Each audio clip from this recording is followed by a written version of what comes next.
दर्द है और गम है, आंखें भी मेरी नम है, लेकिन ये उम्मीद है, ये विश्वास है, मैं फिर मुस्कुराऊंगा। हर दर्द से मैं जीत के दिखाऊंगा। तूफान दुखों का आता है, जिंदगी को बिखेर के जाता है, लेकिन मैं फिर से नई दुनिया बनाऊंगा। हर दर्द से मैं जीत के दिखाऊंगा।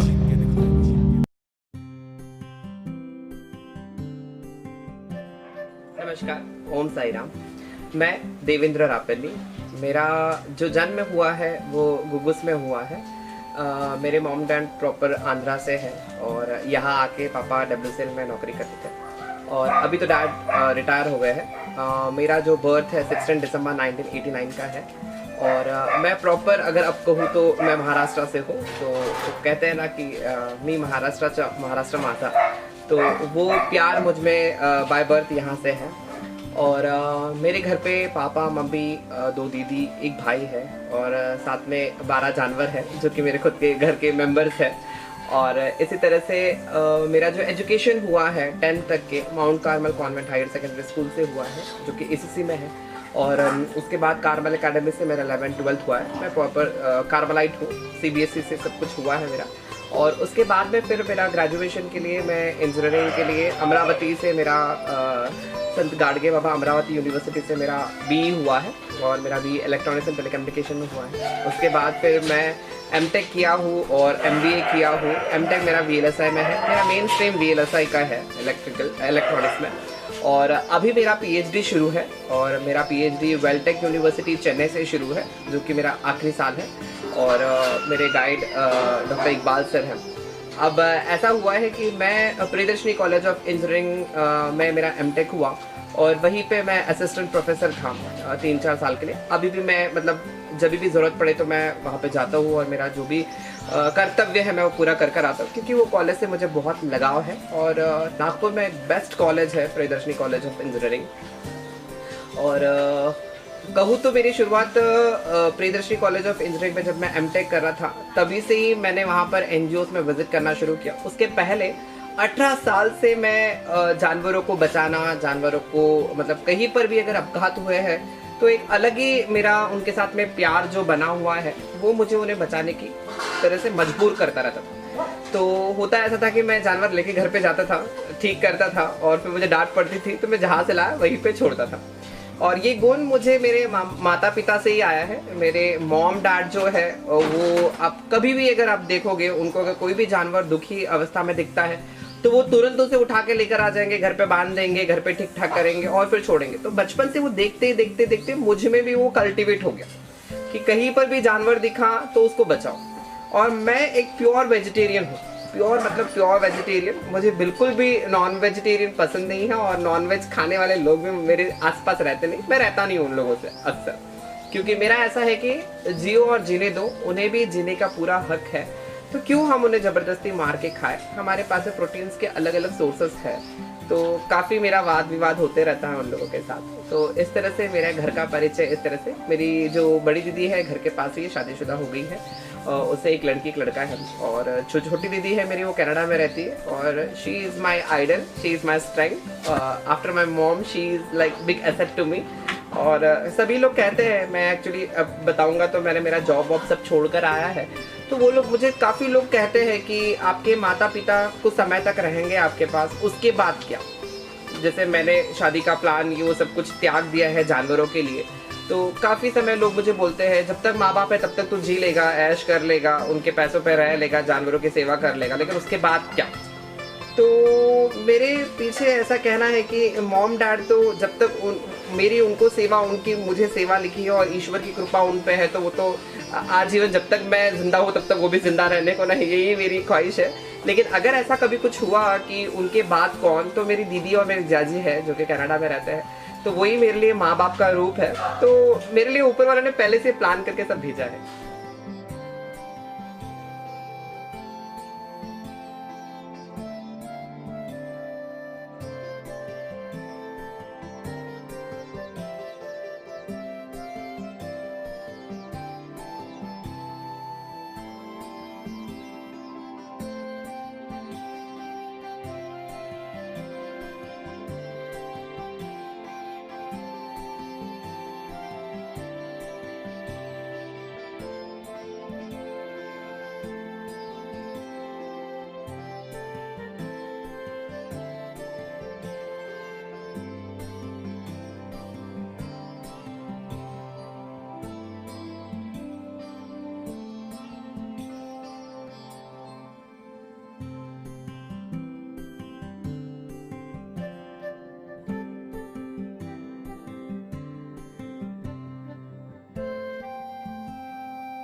ये एनजीओ कैसे शुरू हुआ और इसके पीछे क्या कारण है, ये अगर मैं आपको बताऊं तो इसके पीछे एक बहुत लंबी कहानी है।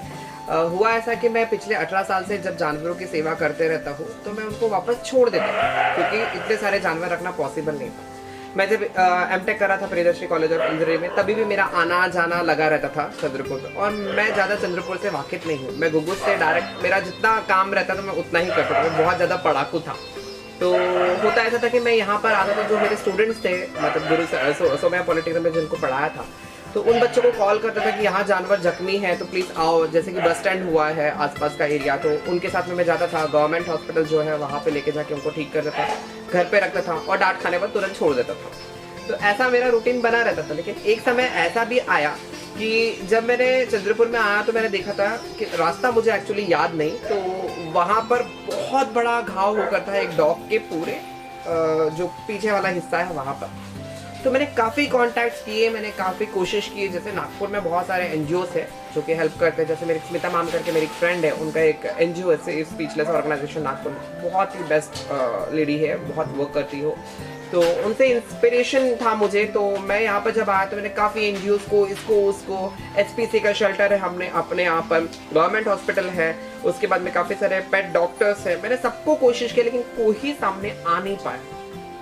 तब हालांकि डॉक्टर कड़ूकर सर भी नहीं थे यहाँ पर। तो मेरा ऐसा मन हुआ कि व्यर्थ ही है ये जीवन जहाँ हमने एक जान को बचा ना पाया। तो उस दिन मैंने ठान लिया कि मुझे ऐसा कुछ करना है कि मुझे इन जानवरों को बचाना है। और ऐसा भी है कि मेरे साथ मेरे कोई भी दोस्त नहीं रहते थे, बहुत कम 2-3 ऐसे ही मेरे दोस्त थे आज तक भी।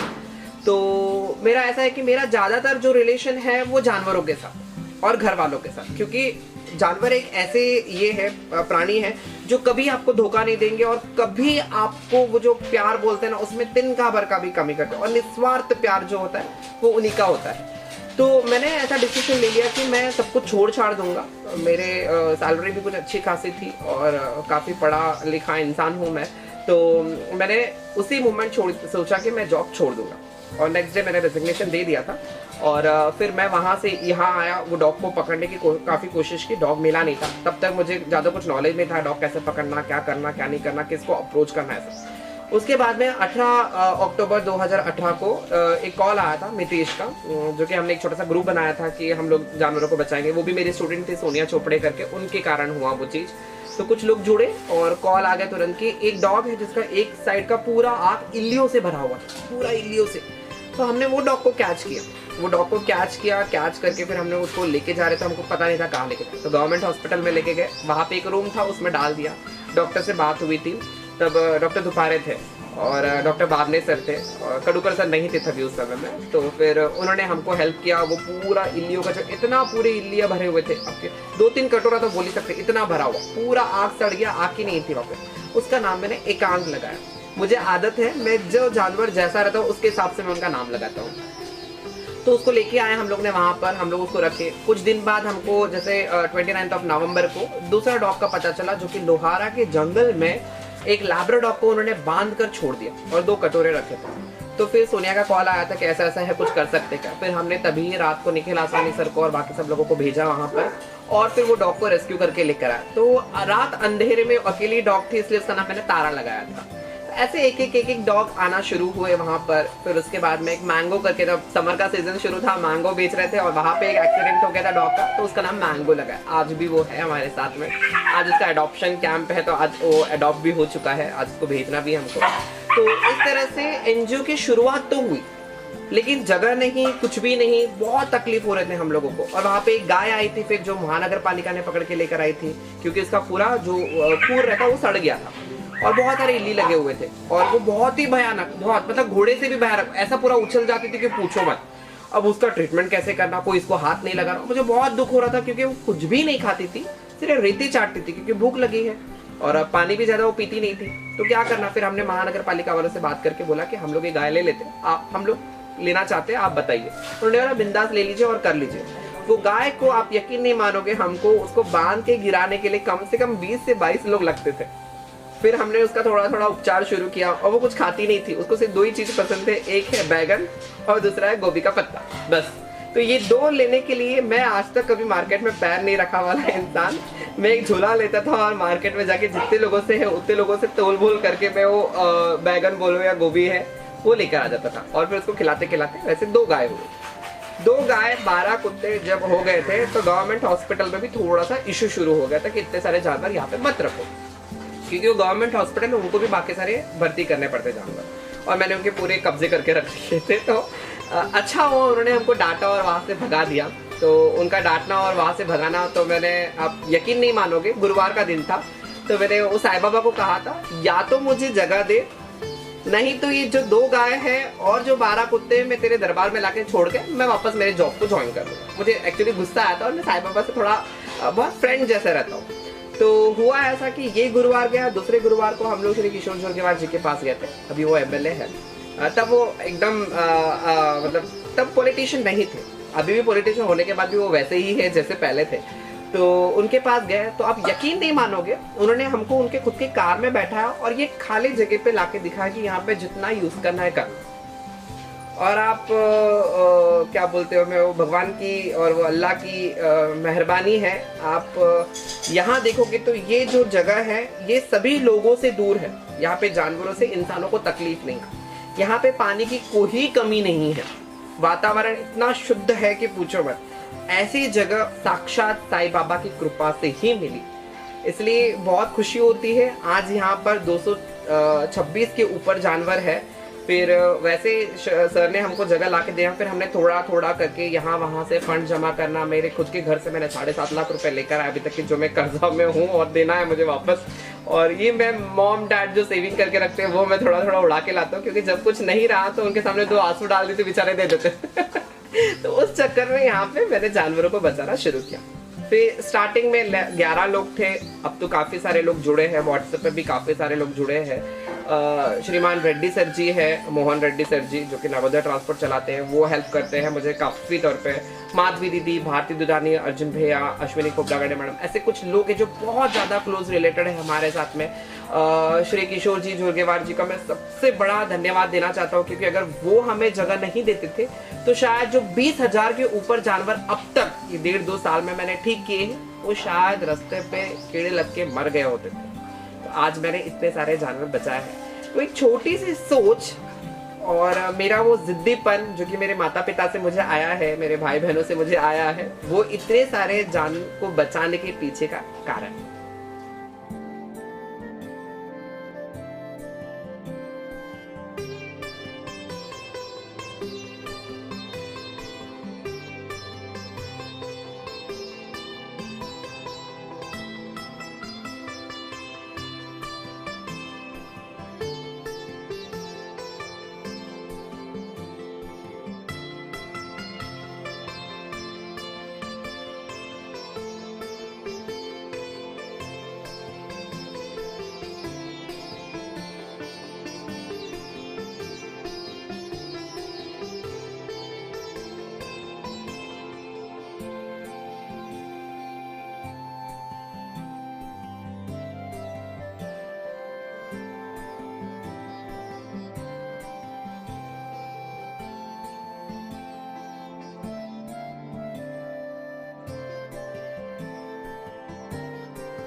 ये जो सवाल है कि मेरी सफलता में किन किन लोगों का योगदान है, किन किन लोगों की सहायता है, तो सबसे पहले अगर मैं कहूँ तो इसमें सबसे बड़ा जो योगदान है वो साक्षात साईं बाबा का है, साक्षात भगवान का है, कि उन्होंने मुझे उस चीज़ के लिए चुना है कि मैं इन निस्वार्थ प्राणियों के लिए निस्वार्थ तरीके से सेवा कर सकूँ।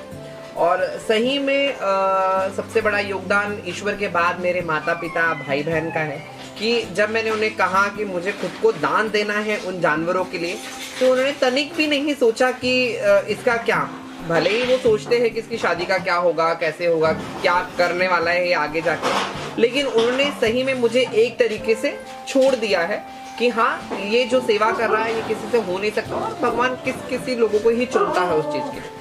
तो सबसे बड़ा मैं थैंक यू तो मेरे मॉम डैड दीदी जीजू मेरे भाई का देना चाहता हूँ, कि उन्हीं के कारण है कि मैं बिंदास होके घर का बिना कोई टेंशन लिए हुए आज यहाँ पे मैं काम करते रहता हूँ। इसके बाद जो मेरे स्टूडेंट्स हैं, मेरे फ्रेंड्स हैं, उन्हीं का ये एक हेल्पिंग हैंड है मुझे कि आज वो लोग यहाँ आते हैं और यहाँ आने के बाद में मेरे ये जो 226 जानवर आज एनजीओ के अंदर में हैं और जो बाहर में हम लोग ट्रीटमेंट दे रहे हैं, उन सभी का ट्रीटमेंट हो रहा है। उन सभी लोगों के साथ में हम लोग जो जान बचाने की कोशिश कर रहे हैं वो हो रहा है और एक अवेयरनेस हम लोग क्रिएट कर रहे हैं लोगों के बीच में। तो ये मेरे फ्रेंड्स और ये जो वॉलंटियर्स मेरे साथ में जुड़े हों, उन्हीं के माध्यम से हो रहा है। इसके अलावा श्री किशोर जी झोरगेवार जी का सबसे बड़े योगदान है कि उनके कारण ही ये हमें जगह मिली है।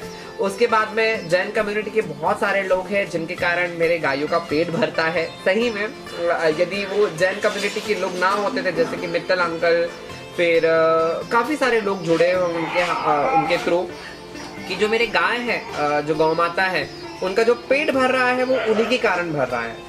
उसके बाद में श्री मोहन रेड्डी सर जी है, माधवी दीदी जी है, इसके बाद में भारती दुदानी मैम है जो कि एक डॉक्टर खुद है और वो दवाई बना के देती है। तो उनके दवाइयों के कारण मेरा काफ़ी सारा दवाइयों का खर्चा जो है बच जाता है।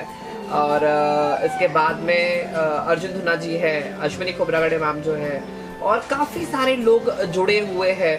हमारे वाइस प्रेसिडेंट जो है निखिल गटलेवाल सर, वो भले ही दूसरे कॉलेज से डिपेंड कर, लेकिन मेरा एक दूसरा रूप निखिल गटलेवाल जी है। उसके बाद जो मेरे सेक्रेटरी है अभिलाष लामट जी, वो स्वयं मेरा एक स्टूडेंट है जो कि मैं सोमनाथ पॉलिटेक्निक में पढ़ाता था। और काफ़ी सारे जो डोनर्स हैं जो रेगुलरली डोनेट करते हैं, और मेरा जो 1.5 लाख रुपए का बजट है महीने का, उसमें कम से कम 20-30 हज़ार का उनके कारण हो जाता है। बाकी तो मेरे ऊपर ब्याज लगा जा रहा है, वो बालाजी के ऊपर जैसे ब्याज लगते जा रहा है वैसे मुझ पर भी लगते जा रहा है। तो ये सब लोगों का योगदान है। और सबसे बड़ा जो योगदान है यंग जनरेशन के लोगों का, जो मुझे 24 आवर्स परेशान करते रहते हैं कि यहाँ जानवर जख्मी है, वहाँ जानवर जख्मी है। मेरे जो मीडिया पार्टनर्स है जो मुझे हेल्प करते हैं, जैसे सिद्धांत चौधरी हुआ, सोनिया चोपड़े, नूतन मैडम है, ये सभी जो लोग हैं मुझे काफ़ी तरीके से हेल्प करते हैं। निखिल आसवानी जी हैं जो कि एक बहुत फेमस एक्टर है यहाँ पर छतरपुर, और मुझे काफ़ी हेल्प होती है। तो ऐसे जो बच्चे हैं, इन लोगों के कारण मुझे हेल्प होता है। आदर मिश्रा जी है, ये हमारे बोर्ड मेंबर्स हैं जिनके कारण मैं इतना कुछ कर पाया। एक अकेला इंसान कभी भी कुछ भी नहीं कर सकता, लेकिन उसकी सोच ज़रूरी होती है। वो सोच मैं लेके आगे बढ़ा हूँ, और ये सब लोग जो मेरी मदद करते हैं उसके कारण ही ये एनजीओ आज एक इकट्ठा होकर है। आपको मैं और एक न्यूज़ बता दूं कि बल्लारशाह में भी हमने प्यार फाउंडेशन बल्लारशाह शुरू किया है आपके क्षेत्र में। तो वहाँ पे भी अगले हफ्ते तक कंस्ट्रक्शन शुरू हो जाएगा, और ऑलरेडी 30 जानवर है जो वो लोग इधर उधर कर रहे हैं, वो आगे आश्रम में जुड़ जाएंगे। तो उन लोगों को भी कांग्रेट्स, आपको भी कांग्रेट्स कि आपके बल्लारशाह में भी एक प्यार फाउंडेशन शुरू हो रहा है। तो ऐसे काफ़ी लोगों का मेरे पे योगदान है, खास करके प्रियदर्शी कॉलेज ऑफ इंजीनियरिंग, मेरे गाइड वेल्टेक यूनिवर्सिटी से इकबाल सर, उनका कि वो मुझे काइंडली बहुत हेल्प करते रहते। इस बिजी शेड्यूल में सही में मुझे खाना खाने तक का फुर्सत नहीं मिलता, और काफ़ी लोग मुझे कंप्लेंट करते हैं कि मेरी हेल्थ जो बहुत अच्छी थी अभी बहुत वीक हो गई है। तो मेरे गाइड, मेरे प्रोफेसर्स, मेरे टीचर्स, इन सबका बहुत बहुत धन्यवाद है मुझ पर। और यही कहूँगा कि माता पिता जैसे मेरे, ईश्वर जैसे मेरे माता पिता, उनका आशीर्वाद मुझ पर है। तो जब तक मेरे पे आशीर्वाद है तब तक मैं कार्य करता हूँ।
जो अभी आपने मुझे सवाल पूछा, सही में ये बहुत ही टिपिकल क्वेश्चन हो गया मेरे लिए कि किन किन मुश्किलों का मैंने यहाँ पर भोग लिया है ताकि मैं ये सब चीज़ हासिल करूँ।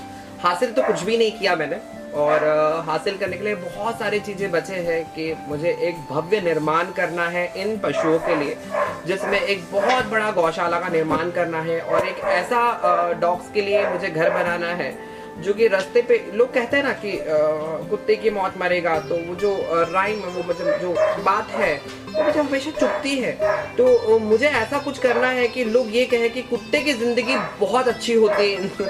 ऐसा मुझे कुछ करना है कि जानवर बहुत खुश से रहे हैं यहाँ पर, चाहे वो कुत्ता हो। जैसे मैं एक काल भैरव का बहुत बड़ा भक्त हूँ, तो जैसे बोलते हैं ना, जैसे कुत्ते के लिए मैं काल भैरव की ये करता हूँ, प्रशंसा करता हूँ। तो जैसे लोग गाय के लिए गौ माता कहते हैं, मेरे लिए कुत्ता भी काल भैरव है, मेरे लिए सारे ही जानवर पशु एक समान है।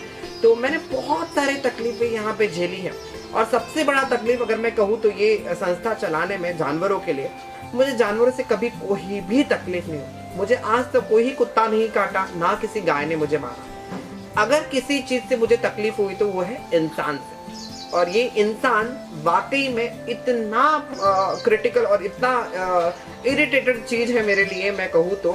इसलिए शायद वो बोलते हैं ना कि पशु जितना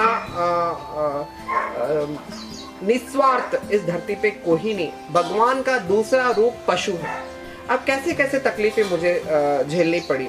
मैं बहुत ही सीधा साधा बोलने वाला इंसान हूँ, और सरल में साफ साफ बोलता हूँ, तो कुछ छुपाने की बात नहीं है। मैं काफ़ी पॉलिटिशियन के पास में गया था जगह के लिए। मुझे काफ़ी पॉलिटिशियन के पास से सिर्फ एक ही जवाब मिला था कि जानवर वोट नहीं देंगे तो हम जगह देके क्या करेंगे। ऐसे जगह से मैं इतना पढ़ा लिखा, मुझे ऐसे रेस्पॉन्स मिल रहा, तो सोचो ना, लोग गरीब है, लोगों को इतने सारे प्रॉब्लम्स आते हैं, तो कैसे पॉलिटिशियंस लोगों को हैंडल करते होंगे। और सही में ये जवाब मुझे मिला है। फिर मैंने तो उस दिन सोच लिया था कि मैं इसके बाद कभी भी किसी भी पॉलिटिशियन के पास कुछ भी मांगने नहीं जाऊंगा। सही में मैं जो सेवा कर रहा हूँ निस्वार्थ सेवा है। एक भी पैसा जो यहाँ पर आता है मैं लेता नहीं हूँ, और मुझे चाहिए भी नहीं, क्योंकि मुझे ऊपर वाले ने उनकी मदद के लिए बनवाया है। यही मेरा एकमात्र सेवा है। तो लोगों से तकलीफ कैसे होती है, जैसे कि मैं सिंपल बोलूं, लोगों में अभी तक पशु को लेके जो हम लोग बोलते हैं अवेयरनेस क्रिएट होना चाहिए, वो हुआ नहीं। हम लोग डॉग पकड़ने जाते हैं किसी जगह पे इंजर्ड वाला, लोग हमको कुत्ता पकड़ने वाला कहते हैं, चलो दैट्स ओके।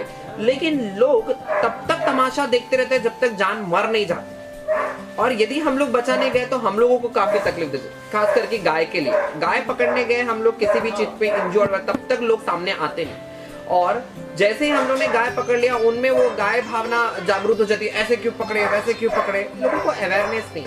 हम लोगों को जो मैक्सिमम जानवर, मैं दो हिस्से में ये चीज को डिवाइड करना चाहिए, एक जानवर रिलेटेड, एक इंसान रिलेटेड। इंसान रिलेटेड तो बहुत बड़ा है, मैं बताऊंगा आपको। जानवर रिलेटेड जो चीज है, गाय से मैं कहूंगा कुछ वो चीजें कि हम मनुष्य ने गाय का जीवन इतना बदतर कर दिया है कि आप यकीन नहीं मानोगे।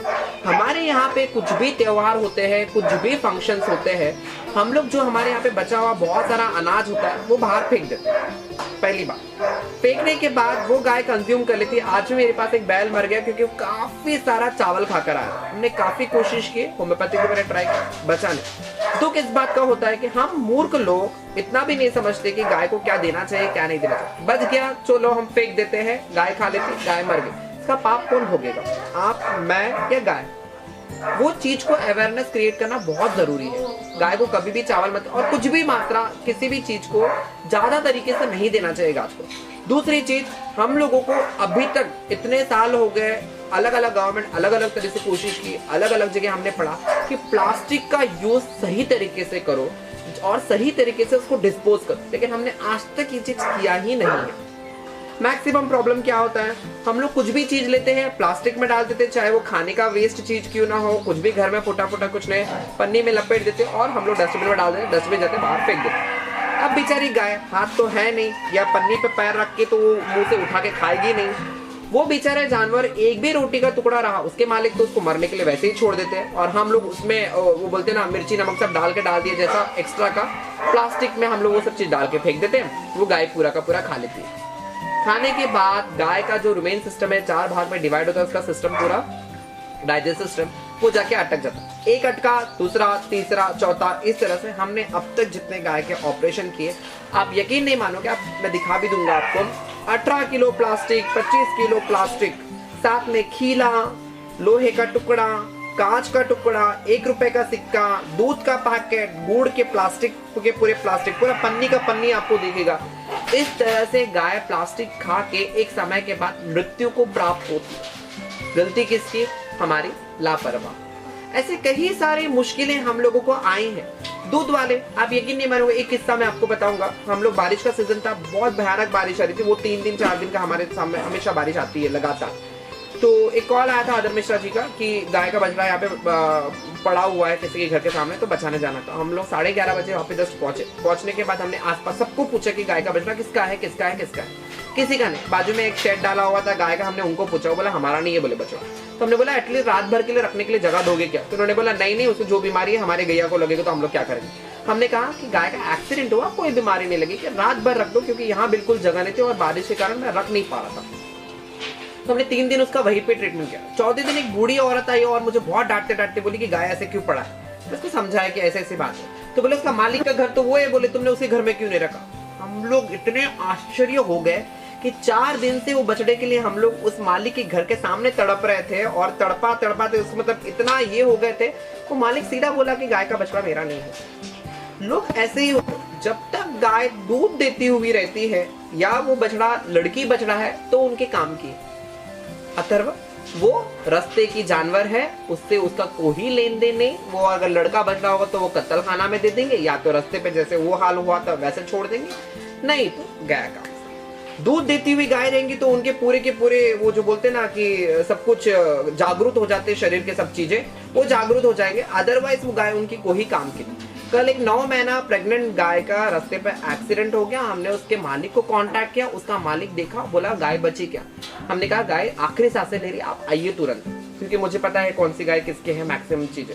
वो बोला कि अब मैं आके कुछ नहीं कर पाऊंगा, गाय तो मर गई ना, खत्म। उसके बाद मुझे कम से कम 30-40 कॉल आए अलग अलग लोगों की, गाय मर गई मैं क्या करूं। तो मैंने कहा कि गाय मर गई, अब मैं भी क्या कर सकता हूँ। महानगर पालिका तो वो आके उठा के ले गए।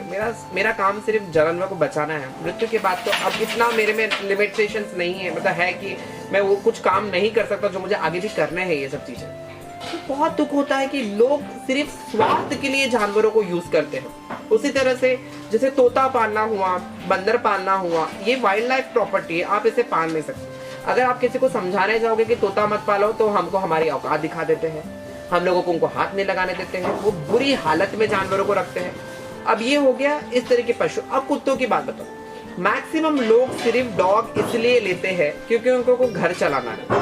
मैं बताता हूँ कैसे। काफी सारे लोग यहाँ पे कुत्ता छोड़ने आते हैं, वो भी ब्रीड डॉग। आपको मैं एक पूरा सेशन दिखाऊंगा मेरे तरफ में, पूरे के पूरे ब्रीड डॉग्स है। उसमें लैब्राडॉग, फिर मेरे पास में पिटबुल भी आया है अभी। अब मैं दिखाऊंगा आपको सब कुछ। ऐसे ब्रीड डॉग लाके छोड़ दिए जाते हैं। क्यों? उनका एक पहला आंसर रहता है, इसलिए मेरा अब तक का खर्चा नहीं निकाला। बोला खर्चा कैसे निकालेगा, बच्चे ही नहीं होते बोले इससे। तुम बच्चे पैदा कराने के लिए इसको लिए या पालने के लिए लिए हो? नहीं, दोनों ही पर्पस के लिए। दोनों पर्पस कैसा होता है? तो इंसानों से मुझे काफी सारे प्रॉब्लम्स इन जानवरों के लिए आए हैं।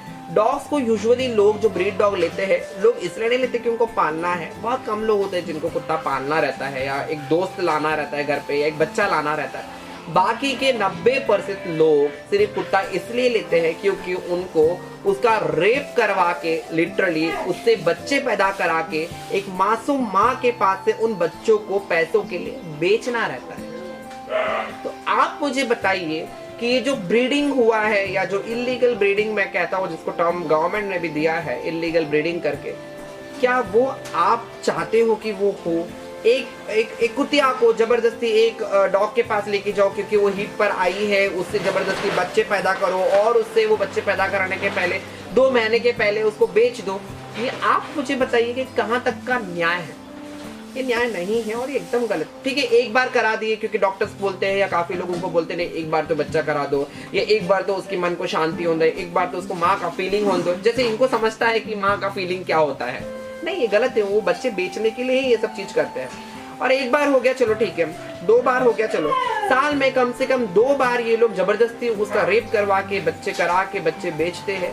ये ब्रीडिंग नहीं, ये रेपिंग ही हुआ है, एटलीस्ट मेरे हिसाब से। तो ये बहुत सारे इश्यूज है। काफी लोग कुत्ता तो ले लेते हैं क्योंकि उनको रिचनेस दिखाना है, उनके घर में बड़े बड़े डॉग्स खरीद लेते हैं वो लोग। लेकिन जब आप यकीन नहीं मानोगे, जब आप देखोगे ना उनकी हालत, तो आप मतलब रो दोगे। मेरे पास में ऐसे हालत में डॉग्स आए कि आंख फुटा हुआ है, छाती में गड्ढे हुए हैं, पूंछ कटी हुई है, अलग अलग बीमारियों से पीड़ित ये ब्रीड डॉग्स रास्ते पे छोड़े जाते हैं और वो मुझे कॉल आता है। कभी तक तो लोग खुद होके छोड़ देते, तो कॉल करते कि यहाँ मुझे डॉग दिखा, आप आके लेके चले। ऐसे ये लोगों की मानसिकता से हमें निकालना है, उनको अवेयरनेस क्रिएट करना है। मैं तो कहता हूँ जितने भी लोगों को जो वीडियो देख रहे हैं सर के माध्यम से, कि आप एक गाउटी कुत्ता रास्ते से उठा के लेकर आइए और उसको पालिए। ये सबसे बड़ा स्वर्ग का भोग वो कुत्ते के लिए है और ईश्वर का आशीर्वाद आप पे रहेगा, क्योंकि आपने एक ऐसे जानवर को घर लेकर आया जो रास्ते पे था, जिसका कोई नहीं, भूखा प्यासा वो अन्न के लिए तड़पता रहता है 24 घंटे। ऐसे एक बच्चे को लेकर आ जाए और सही में उसका ख्याल रखिए। ऊपर वाला आपको एक बहुत अच्छा प्यार करने वाला जीव आपको दे रहा है, ऐसा सोचिए। ब्रीड डॉग हो या स्ट्रीट डॉग, जो हम लोग बोलते हैं ना गाउटी कुत्ता पाल रहे हैं, काफी लोग कहते हैं कि उनका क्या बोलते हैं स्टेटस गिर जाता है गाउटी कुत्ता पाले। तो हम भी तो गाउटी है, हम भी तो भारतीय हैं, तो हम लोग क्यों ना भारतीय अपनाएं। सिंपल सा स्टेटमेंट।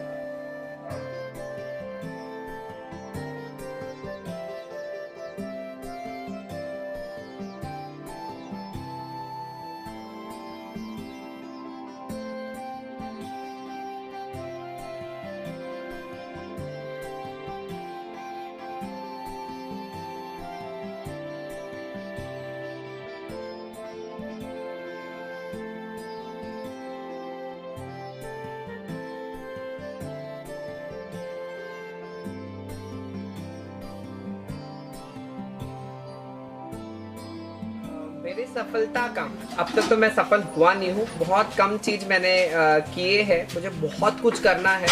मेरा तो ऐसा एम है कि मैं करीबन 20-25 एकड़ की जगह पे एक बहुत बड़ा भव्य का निर्माण करूँ, जहाँ पे बहुत बड़ी गौशाला हो और कोई भी जानवर को एक बार एनजीओ के अंदर में आए, किसी भी जरूरत के लिए वो उस 25 एकड़ जगह से बाहर ना निकले और मुझे भी ना निकलना पड़े किसी भी कारण। ऐसा मुझे एक पशुओं के लिए एक स्वर्ग का लोग वहां पर बनाना है। तो अब तक मैं सफल नहीं हुआ हूँ वो सब चीज़ों में। बहुत छोटी सी चीज़ मैं कर रहा हूँ यहाँ पे 226 जानवर लेके। मेरी जो इच्छा है जिस दिन पूरी होगी उस दिन मैं बहुत बड़ा सफल खुद को मानूंगा। लेकिन अगर कहूँ तो इसके पीछे मैं किसको श्रेय देना चाहूँगा, तो एक व्यक्ति का नाम मैं नहीं ले पाऊंगा, क्योंकि जो प्यार की नींव मैंने खड़ी की है इसके पीछे कई लोगों का योगदान है। मैंने काफ़ी लोगों के नाम लिए भी नहीं होंगे, उन लोगों के लिए भी क्षमा चाहूँगा और उन लोगों को भी ईश्वर की तरफ से बहुत सारा आशीर्वाद ऐसी प्रार्थना करूँगा। तो इसका श्रेय मैं अगर एक वाक्य में अगर किसी के लिए देना चाहूँगा तो वो है मेरी माता पिता। तो मेरे मॉम डैड, आप यकीन नहीं, कोई भी माँ बाप, मेरे साथ मेरे कई सारे दोस्त लोग हैं जिनके माँ बाप ने उनको मेरे से रहना छोड़ने के लिए कहा और उन्होंने मुझे छोड़ भी दिया, क्योंकि मैं एक बहुत अच्छे सैलरी से, तो वो बोलते ना जब तक पैसा रहता है तब तक लोग रहते हैं साथ में, पैसा जैसे ही छूट जाता है तो लोग छोड़ देते, दोस्त छोड़ देते। सब मेरे साथ हुआ है, मैंने काफ़ी सारी चीज़ भोगे हैं।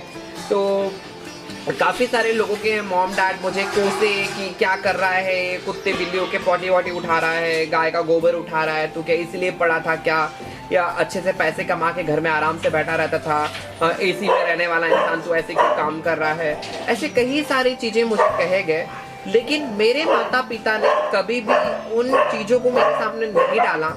और कोई भी माता पिता अपने बच्चों को इस तरह से दान में नहीं देता कि हाँ तू कर ले और तुझे कहीं पर भी कुछ भी जरूरत पड़ी तो मैं तेरे साथ में हूँ, या उन्होंने कभी भी ये नहीं कहा कि तू इतना बड़ा जॉब छोड़ के ऐसे क्यों कर रहा है या वगैरह वगैरह।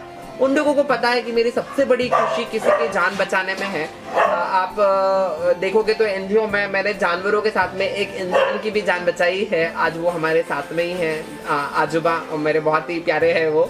तो मेरे माता पिता, मेरे भाई बहन, दीदी और जो मेरे पीछे मेरे गुरु हैं काल भैरव जी, उनका ही ये श्रेय है। साक्षात साईं बाबा मेरे अंदर आके ये सब काम करते हैं, तो श्रेय मैं उन्हीं को देना चाहूँगा कि वो आज तक, आप यकीन नहीं मानोगे, मैं कई बार मृत्यु को पहुँचा हूँ लेकिन मृत्यु को प्राप्त नहीं हुआ। ये इसी कारण क्योंकि ये जो जानवरों की रक्षा मैं कर रहा हूँ यही मुझे बचाते बचाते बचाते आ रहा है। ऐसे कई सारे इंसिडेंट्स मेरे साथ में हुए हैं और मैं सभी से ही शेयर करना भी चाहूँगा कि आप यदि उस जानवरों की, मुख्य जानवरों की मदद करोगे तो ऊपर वाला साक्षात आपकी मदद करने आएगा। आपको कई सारे भयानक जो घटनाएं घटित हो सकती हैं उनसे बचाने में आपकी मदद करेगा। सभी से दुआ करूंगा, रिक्वेस्ट करूंगा कि जानवरों की रक्षा करें। हमारा जो मोटो है पशु रक्षणाय सदैव तत्पर, जो कि मुझे मेरे गुरु ने दिया है, उसे निभाने में आप सब मुझे सहयोग करें। मेरे माता पिता को प्रणाम, मेरे घर वालों को प्रणाम, क्योंकि उन्हीं के कारण मैं आज ये सब कर पा रहा हूँ। और साक्षात काल भैरव जी का बहुत बहुत मेरे पे कृपा है।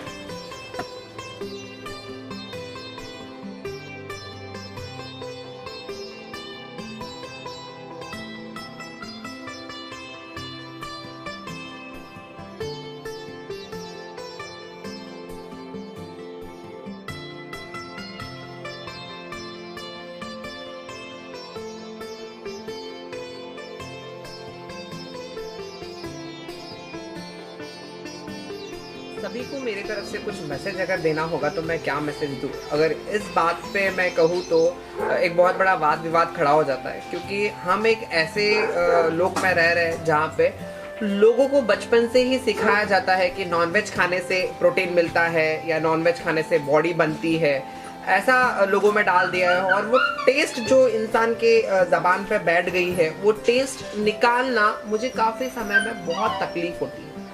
मैं कभी ये नहीं कहता हूँ लोगों के कि मत खाओ या ऐसा है वैसा है, लेकिन सही में एक बार सोचिए, क्या ज़रूरत है हमें कि हम किसी पशु को ज़बरदस्ती मार के खा ले और उसे टेस्ट, प्रोटीन या अलग अलग तरीक़ों से एक्सप्लेन करें? तो काफ़ी समय में वेजिटेरियन, नॉन वेजिटेरियन में मैं हार जाता हूँ लोगों को ये बताते बताते कि वेजिटेरियन खाना चाहिए, पशुओं को तकलीफ ना दो। तो लोगों के कुछ सवाल होते हैं उसमें, जो मैं आपसे डायरेक्टली शेयर करूँगा। काफ़ी लोगों को ये रुचि भी होगी ये सुनने में मुझसे कि पहला सवाल लोगों का रहता है कि मैं पशु खा रहा हूँ, ठीक है, तो तू तो झाड़ खा रहा है, मतलब पेड़ पौधे खा रहा है, तो तू भी तो पेड़ पौधों को तकलीफ ही दे रहा है, पेड़ को तो भी दर्द होता है। इसके पीछे साइंटिफिकली अगर मैं कहूँ तो मैंने अगर पेड़ को आधा काटा और जैसे आप लोग जानवर को आधा काटते हो, मेरा पेड़ वापस रीग्रो होता। क्या आपका जानवर रीग्रो होता है? क्या आप जिस जानवर को मार के खा रहे हो, अगर आपने उसका मुंडी काट दिया तो क्या दूसरी मुंडी आती है? नहीं, पहली बात। दूसरी बात, जानवर में ब्रेन होता है, पेड़ में ब्रेन नहीं होता है। जो लोग कहते हैं कि साइंस ने ये प्रूव किया है कि झाड़ एक दूसरे से बात करते हैं तो उनको दिमाग होता है, गलत है। झाड़ एक दूसरे से बात करते हैं, वो कम्युनिकेट करते हैं, लेकिन वो कुछ नर्वस सिस्टम के कारण, जो कि जड़ों में और बाकी अलग अलग तरीके से होता है, उसका एक बहुत बड़ा डिस्क्रिप्शन है। तो लोगों के जो बहुत सारे विचार है कि हम लोग झाड़ को मार के उसको तकलीफ दे रहे हैं, तो वो भी तो पाप है, वो भी ये है, तो हम लोग जानवर को क्यों ना खाएं? पहला एक छोटा सा चीज मैं क्लियर करना चाहता हूँ। कहने की बात यह है कि अगर आप एक पेड़ काट रहे हो तो वो पेड़ रीग्रो भी होता है, लेकिन आप एक जानवर अगर काट रहे हो तो वो जानवर वापस रीग्रो नहीं होता। दूसरी चीज, हम ऐसा सोचते हैं, जैसे कि मैं खुद एक गुरु हूँ और मैं लोगों को सिखाता हूँ, तो हम लोग का कहना होता है बिना किसी को तकलीफ दिए ये जग में जीना मुश्किल है। ये मैं और आप एकदम प्रैक्टिकली मानते हैं, बिना किसी को तकलीफ, यहाँ तक हम तो धरती माता को भी तकलीफ देके ही जी रहे हैं। तो आप ऐसा तकलीफ दीजिए जिसपे किसी को बहुत कम तकलीफ हो, जिसका तकलीफ आप मानो कि ना के बराबर। जैसे कि हम लोग भी काफ़ी सारे कीटाणु या बोलते माइक्रोब्स हमारे जबान पे जाते हैं, हम लोग सांस लेते, काफ़ी सारे मर जाते हैं, हमारे पैर देने की चींटी मरते हैं। ये जो चीज़ें हैं, भले ही ये गलत है, लेकिन हमसे गलती से हो जाती है। ये पाप के लिए हम लोग रोज कुछ ना कुछ अलग तरीके से करना चाहिए कि जो हम लोग धरती को वापस रीग्रो करें। तो मैं यही कहता हूँ कि वो चीज़ को थोड़ा सा ध्यान दे। आप हो सके तो, जैसे काफ़ी सारे लोग बिना नॉन वेजिटेरियन के रह नहीं सकते, हफ्ते में 2 बार 3 बार तो छोड़ दीजिए, कोशिश करिए, थोड़ा उसको चेंज लाइए। यदि आपके छोटे छोटे बच्चे हैं, उनको अभी से ही सिखाइए कि जानवरों की रक्षा करें, जानवरों को ना मारे, नॉन वेजिटेरियन ना खाएं। देखो वो बच्चों को अपने आप वो सीख जाएंगे कि हाँ नॉन वेज नहीं खाना। पहला चीज जो मुझे लोगों से कहना था। सेकंड जो चीज मुझे लोगों को कहना है वो है गाय के प्लास्टिक रिलेटेड। प्लास्टिक जो चीज है वो गाय के पेट में एक बार चले गई तो वापस नहीं आती। हम लोग आयुर्वेदा तरीके से यूज करके आज जो प्लास्टिक उसने खाए वो निकाल सकते हैं, लेकिन जो 1 महीना 2 महीना 3 महीना या सालों से वो खा रही है वो हम लोग नहीं निकाल सकते हैं। आखिरी में गाय मर जाती है। कृपया करके आप प्लास्टिक जो है मैं ये नहीं कहूंगा कि आप यूज मत करिए, आप यूज करिए, लेकिन प्रॉपर डिस्पोजल पे ध्यान रखिए कि उसमें कांच के टुकड़े, लोहे, कुछ ऐसे चीजें, ब्लेड हुए, ये सब चीजें ना डालिए। और जब आप फेंकोगे तो आप इतना ध्यान में रखिए कि वो डायरेक्ट महानगर पालिका के पास पहुंचे, ना कि आपके घर के कूड़े पे या घर के आसपास में कहीं रास्ते पे फेंके। खाने की कोई भी वस्तु, चाहे कुछ भी क्यों ना हो, चाहे इतना सा भी क्यों ना हो, प्लास्टिक में डाल के मत फेंकिए, कृपया करिए। तीसरी चीज जो मैं कहूंगा कि लोगों को बहुत प्रॉब्लम है ऐसे लोगों से जो कि जानवरों को बहुत प्रेम करते हैं और रास्ते के जानवरों को खिलाते हैं। तो काफी समय लोग कहते हैं कि हमारे घर के सामने मत खिलाओ, हमारे घर के सामने गंदगी करता है। ऐसे बहुत से लोगों से झगड़े होते हैं। देखिए, आप नहीं खिला रहे, ठीक है, मत खिलाइए, लेकिन जो खिला रहा उनको तो खिलाने दीजिए। आपका बदनसीब है कि आप नहीं खिला पाओगे, लेकिन जिसके नसीब में उनकी सेवा, जो साक्षात, मैं यही कहूंगा कि लोग इतने मंदिर, मस्जिद, गुरुद्वारा सब जगह जाते हैं, सब जगह जाते हैं, लेकिन उनको ईश्वर सही में, मतलब आप चाहे ईश्वर को प्यार करना बोलो, ईश्वर को भोग खिलाना बोलो, ईश्वर के साथ समय बिताना बोलो, ये आप एक पशु के पास रह के ही भोग पाओगे। आप गाय के पास में खड़े रहिए, आपको ऐसे वाइब्रेशंस मिलेंगे जो मंदिर में, आप बोलो ना बालाजी के मंदिर में अगर आप खड़े रहोगे तो जो वाइब्रेशंस मिलते हैं वो आपको गाय के पास खड़े रहने से मिलते हैं। आप कुत्ते के पास खड़े रहिए, वो आपको इतना प्यार करेगा, इतना प्यार करेगा, कितना भी आप बोलो कि डिप्रेस्ड मनुष्य क्यों ना हो, वो एक कुत्ते के बाजू में रहेगा तो अपने आप उसका डिप्रेशन कम हो जाएगा, क्योंकि कुत्ता आपको समय नहीं देगा डिप्रेशन होने के लिए, सबसे बड़ी बात। उसी तरह से मैं कहूंगा कि जो लोग कर रहे हैं अच्छे काम, उनको करने दीजिए, आप बाधाएं मत डालिए। और जो हम कार्य कर रहे हैं, अगर आप जुड़ना चाहेंगे तो प्लीज होके जुड़िए, ताकि मैं जितने अभी जानवर है और भी जानवर बचा सकूं। हमारे पास में भी काफी सारे समस्याएं हैं कि हमारे पास में जगह नहीं है, स्पेस नहीं है, खाने की प्रॉब्लम रहता है, पानी का प्रॉब्लम है, काफी सारे प्रॉब्लम्स हमको है। जैसे जैसे हम लोग एक एक प्रॉब्लम सॉल्व करते करते जाएंगे, वैसे वैसे और जानवर बढ़ते जाएंगे। फिलहाल के लिए मेरा जो कोटा है 100 जानवर रखने का है यहाँ पे, लेकिन हम लोग 226 जानवर लेके अभी बैठे हुए हैं। ना बोलना हमसे होता नहीं, लेकिन सही में अगर जानवर को जरूरत होगी तो हमें 24 आवर्स आप कभी भी कॉल कर सकते। इन जानवरों के लिए, असल में कहूँ तो इन भगवानों के लिए मैं कभी भी सदैव तत्पर रहूंगा।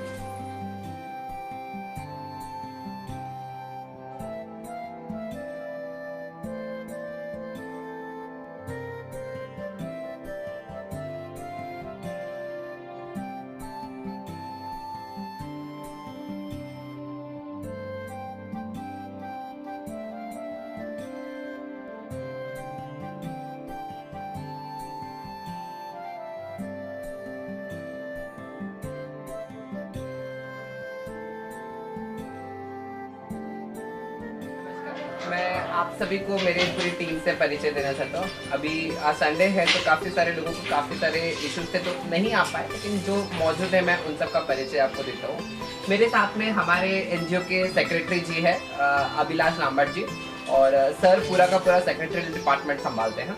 उसके बाद में हमारे साथ में है शशिकांत बिले जी, जो कि हमारा पूरा का पूरा एनजीओ जो सही मामले में अगर कोई संभालता है तो हमारे शशि काका है, तो एक बड़ा हैट्स ऑफ उनको। उसके बाद में हमारा जो एचआर डिपार्टमेंट है वो अभिषेक जी संभालते हैं। उसके बाद में हमारी खुशी है, वाकई में वो खुशी है हमारे लिए, क्योंकि जो हमारे चेहरे पे इतना सारा हमारे यहाँ पे तनाव रहता है, लेकिन वो एक खुशी का चेहरा है जो हमको हमेशा मुस्कुराते रखता है। तो हमारी खुशी है, जो कि सीएस डिपार्टमेंट संभालती है पूरा का पूरा। और वैष्णवी मैम है, जो कि पूरी लेडीज ग्रुप, जो गर्ल्स ग्रुप है उसकी हेड है। गर्ल्स में अगर कुछ तनाव आया है, कुछ इश्यूज रहे या कुछ चीजें रहे तो वो सब संभालती है। और हम लोगों के बाद में, बोर्ड ऑफ मेंबर्स के बाद में सबसे बड़ी वो है, तो सब एनजीओ को संभालने का कर्तव्य वो धारण करती है। तो वैष्णवी है, और उसका अभी एमटेक, और उसके लिए बहुत अच्छी बात है कि इतना सेवा उसने दिया, तो उसके बदले में जानवरों की तरफ से उसको भी पीएचडी का कॉल आया है, वो भी आईआईटी से। तो it's a very good luck for her. वो जाएगी कुछ समय के बाद, लेकिन तब तक भी वो छोड़ी नहीं आना। और उसके बाद में हमारे बोर्ड ऑफ डायरेक्टर्स में सिद्धांत जी है, जो कि हमारा पूरा डिजिटल मीडिया संभालते हैं, इंस्टाग्राम हुआ, फेसबुक हुआ, सब कुछ वो संभालते हैं। मेरा नाम अभिलाष लांबट है, मैं कार फाउंडेशन का सेक्रेटरी हूँ। इंस्पिरेशन के हिसाब से अगर मैं बोलूँगा, एक छोटी सी कहानी बताऊँगा मैं आपको। 2018 में सर कहीं से आ रहे थे, तो उन्होंने मुझे कॉल किया था एक समय पे कि हाँ मुझे ये सामान की ज़रूरत है, जिसमें एक कटोरी थी, देन कुछ कपड़े थे। तो मैंने बस पूछा उनको कि क्यों चाहिए था, तो बस तू लेकर आ करके बोले। मैं लेकर गया, फिर मुझे पता चला वहाँ पर एक पैरालाइज्ड बिल्ली थी, जिसको बचाने के लिए सर ने वो सब कुछ सामान मुझे बताया गया। देन हम लोग उसे हॉस्पिटल लेके गए, देन उसको ट्रीट किए। देन मुझे पता चला कि सर सही में ऐसा भी कुछ सोच रहे हैं इस बारे में, एनजीओ खुलने के बारे में, ऐसा कुछ। तब मुझे ऐसा लगा कि नहीं, मुझे भी अब कुछ प्लॅटफॉर्म मिल रहा है कुछ अच्छा करने के लिए। तब से मैं इनसे मी इथे लॉकडाऊनपासून जॉईन केलं आहे। ॲक्च्युली मला माझ्या डॉगसाठी ट्रीटमेंट पाहिजे नव्हती, तर मला वाटलं गव्हर्नमेंट हॉस्पिटलला काही बरोबर होणार की नाही आयडिया नव्हती। तर माहीत झालं की इथे NGO आहेत, कॉन्टॅक्ट केला, तर सरांना विचारलं, तर सर म्हटले की या तुम्ही ॲज अ व्हॉलेंटियर पण काम करू शकता। तर मला असं काही प्लॅटफॉर्म पाहिजेच होतं की जिथे मी हेल्प करू शकेल डॉग्सला, कॅट्सला किंवा कोणत्या पण ॲनिमलला। तर मला खूप प्राऊड फील होतं इथे येऊन, असं वाटतं काहीतरी अचीव केलं आहे छान लाईफमध्ये, आणि असं वाटतं की अजून असंच हेल्प करत राहावं, आणि जिथे पण असेल, चंद्रपूरलाच नाही कुठे पण असं कुठे पण कॉन्ट्रीब्यूट करू शकेल तर मैं यहाँ पे जब NGO स्टार्ट हुआ, मतलब सर का मैं एक्चुअली स्टूडेंट हूँ।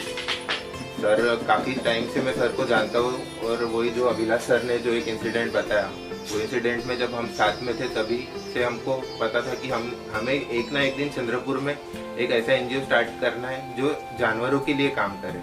चंद्रपुर में NGOs तो काफ़ी थे, लेकिन ऐसा कोई NGO नहीं था जो जानवरों के ऊपर ध्यान दे।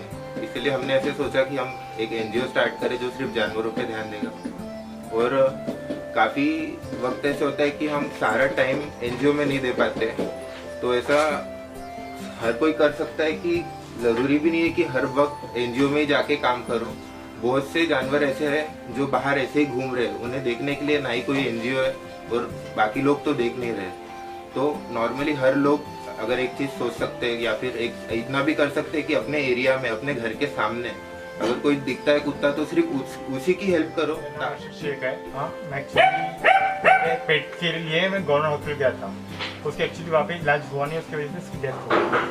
तो मेरे को पता था कि प्यार फाउंडेशन है करके कुछ, तो उसका प्रोडक्ट्स NGO में देने आया था। तो मैं फर्स्ट टाइम देवेंद्र सर से मिला था, और उस टाइम बोला था कि मुझे NGO ज्वाइन करना है, और मेरा फुल लॉकडाउन NGO में गया।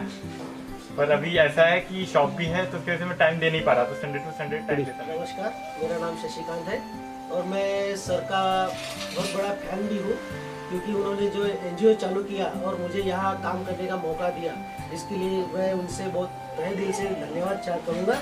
क्योंकि मुझे जानवरों से तो बहुत प्यार था पहले ही, और यहाँ आके और भी ज़्यादा बढ़ गया है, क्योंकि मेरे को कुत्ते और जो भैया है उनसे बहुत बड़ा प्यार है, और मैं यहाँ आके उनका बहुत शुक्रिया अदा करूँगा।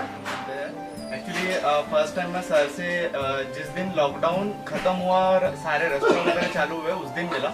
उस दिन मैं वापस आ रहा था घर की तरफ मेरे दोस्त के साथ, वहाँ पे एक इंजर्ड डॉग दिखा मुझे। वहाँ पे सर को कॉल किया हमने, और सर आए। तो सर जिस गेटअप में थे, मतलब टाइप ऑफ फकीर का जो गेटअप होता है ना, उस टाइप में आए सर। और तब मुझे पता चला कि यही फाउंडर और प्रेसिडेंट है करके। मैं उनको देखने के लिए NGO आया हूँ। NGO देखा मैंने उस दिन पूरा अच्छे से, और देखा तो सही में एनिमल्स के लिए कोई नहीं करता जितना ये करते। और फिर मैंने ऐसा सोचा कि मैं भी कुछ ना कुछ कंट्रीब्यूट करूं। मैं यहाँ पे रोज़ आने लगा।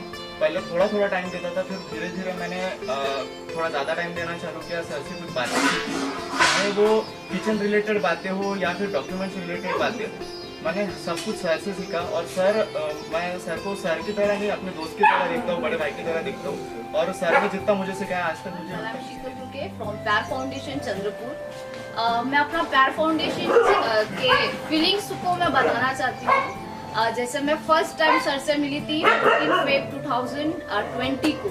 अभी 1 ईयर, आई थिंक 1 ईयर तो हो ही गया है अभी। तो जब मैं पहले दिन मिली तो 40 फेब तो सबको पता है कि 14 फेब में क्या होता है। लेकिन मैं जिस दिन सर से मिली, एक पपी, एक इंजर्ड पपी को लेके मिली, तो उस समय सर जो संसार की बातें होती है उनको छोड़ के कुछ अजीब ही मुझे फील हुआ जब मैं सर से मिली। और मैंने जैसे सर को वो पपी हैंड ओवर कर दिया, तो सर ने उस छोटी सी पप्पी से ऐसे बात की मानो वो इंसान हो, मानो वो बच्चा सर से बात कर रहे हो। और सर उसी तरह का रिस्पॉन्स वो बच्चे को दे रहे थे। तो जैसे मेरी एक हॉबी है कि मैं लोगों को ऑब्जर्व करती हूँ और उनसे सीखती हूँ। तो मेरे लाइफ में ऐसा कोई पर्सन फर्स्ट टाइम मैंने ऑब्जर्व किया था जो एनिमल्स को इतना हार्डली अटैचमेंट है। तो मैंने उस समय सोच लिया कि मुझे इस इंसान को पढ़ना है, चाहे फिर कुछ भी हो जाए, मैं थोड़ा सा एटलीस्ट उनके साथ टाइम स्पेंड कर लूँ।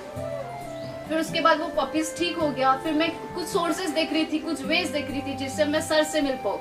लेकिन कुछ ऑप्शन नहीं मिल रहा था। लेकिन नेक्स्ट पपी था एक जॉनी करके, वो एक ट्रेन में आके इंजर्ड हो गया और फिर मैं नाइट में आई थी 9:45 को एग्जैक्ट में एनजीओ में आई थी और सर ने ऑन द स्पॉट यहाँ पे एनजीओ में ट्रीटमेंट किया। और फिर उस समय सर ने मुझे कहा कि आप डेली आओ, इसका ट्रीटमेंट करो, इसका ध्यान रखो।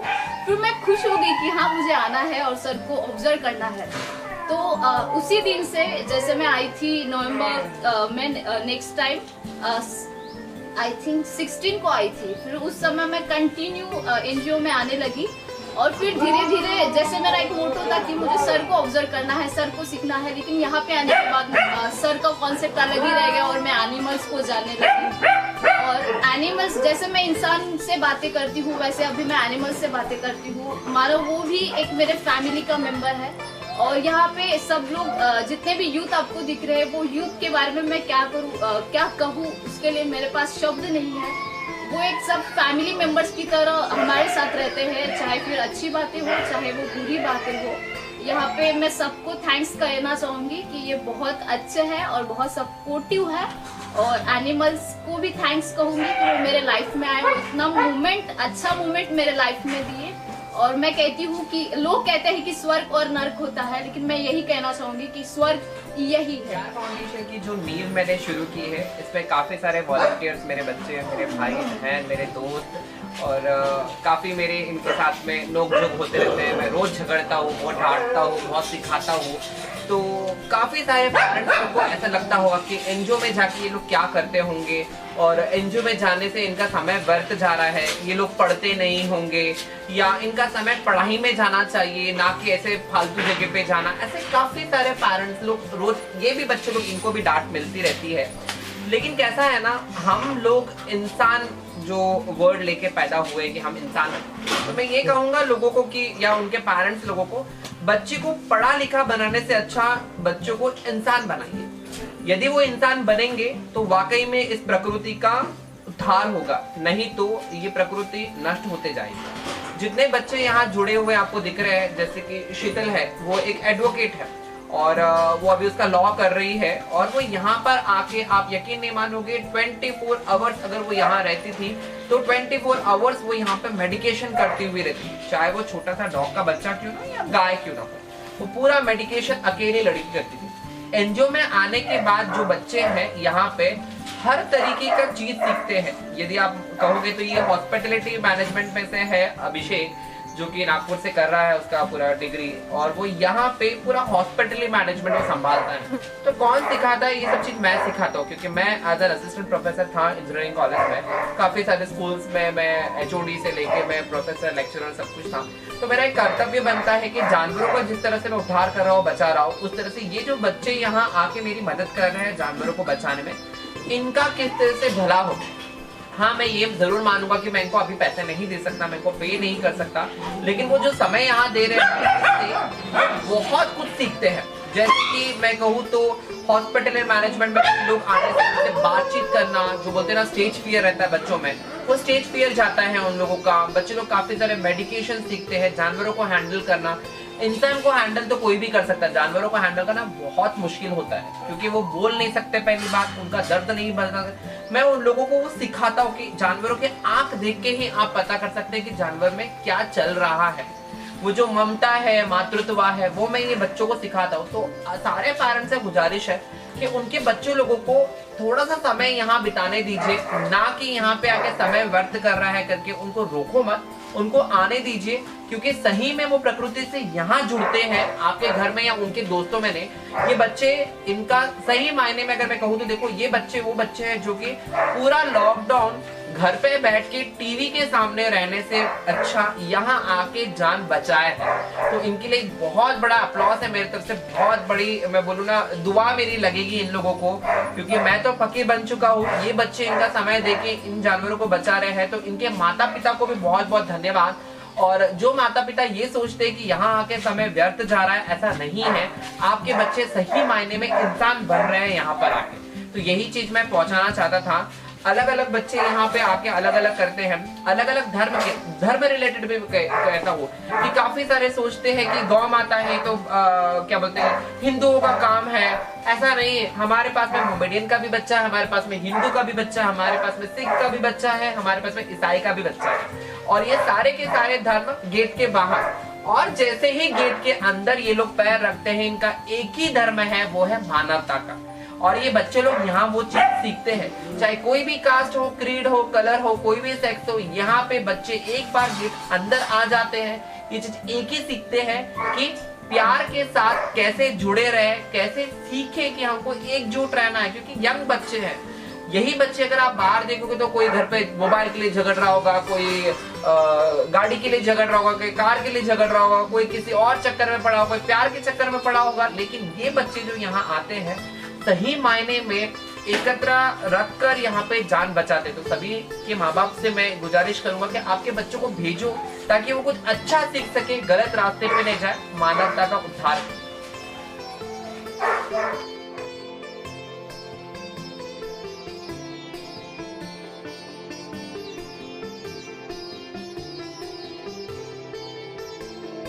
ये घरौंदा उन लोगों का नहीं है जो जमाने से ठुकराए हुए हैं, बल्कि ये उन लोगों का है जो अपनों के ठुकराए हुए हैं।